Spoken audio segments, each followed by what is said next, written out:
కుటుంబ సభ్యులందరూ సరదాగా సంతోషంగా బిర్యానీ తిన్నారు. ఆ తర్వాత కొంతసేపటికి అర్ధరాత్రి ఇంట్లో ఉన్నటువంటి పుచ్చకాయను కోసుకొని కూడా తిన్నారు. ఏం జరిగిందో ఏమో గంటల వ్యవధిలోనే పూర్తిగా అనారోగ్యానికి గురై కుటుంబం మొత్తం చనిపోయినటువంటి ఘటన ఇప్పుడు సంచలనంగా మారింది. ముంబైలో జరిగినటువంటి ఈ ఘటన ఇప్పుడు పెను సంచలనానికి దారితీసింది. అసలు రాత్రి ఏం జరిగింది? కుటుంబం మొత్తం కూడా రాత్రిపూట బిర్యానీ తిని పుచ్చకాయ తిన్న తర్వాత ఉదయానికి ఫుడ్ పాయిజన్ జరిగిందా అనేటువంటి అనుమానాలు వ్యక్తమవుతున్నాయి. పోలీసులు కూడా అనుమానిస్తున్నారు. మృతదేహాలను ఇప్పుడు పోస్ట్ మార్టంకి పంపించారు.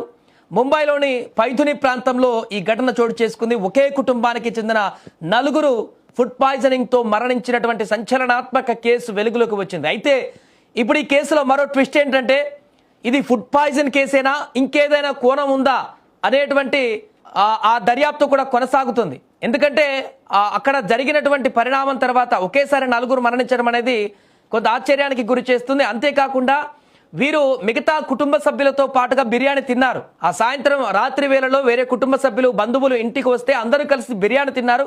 ఆ తర్వాత వారు ఇంట్లో నుంచి వెళ్ళిపోయారు బంధువులు. కానీ వీరు ఇంట్లో ఉన్నటువంటి తర్వాత అర్ధరాత్రి ఈ 4 మాత్రమే ఇంట్లో ఉన్నటువంటి పుచ్చకాయని తిన్నారు. మరి ఇది బిర్యానీ పుచ్చకాయ తిన్న కారణంగా వచ్చినటువంటి మృత్యువేనా, లేక ఆ తర్వాత అర్ధరాత్రి ఏమైనా జరిగిందా అనేటువంటి కోణంలో కూడా ఇప్పుడు పరిశీలిస్తున్నారు. మృతులను అబ్దుల్లా డోగ్డియా, అతని భార్య నస్రీన్ డోగ్డియా, వారిద్దరి కుమార్తెలు ఆయేషా మరియు జైనాబ్గా గుర్తించారు.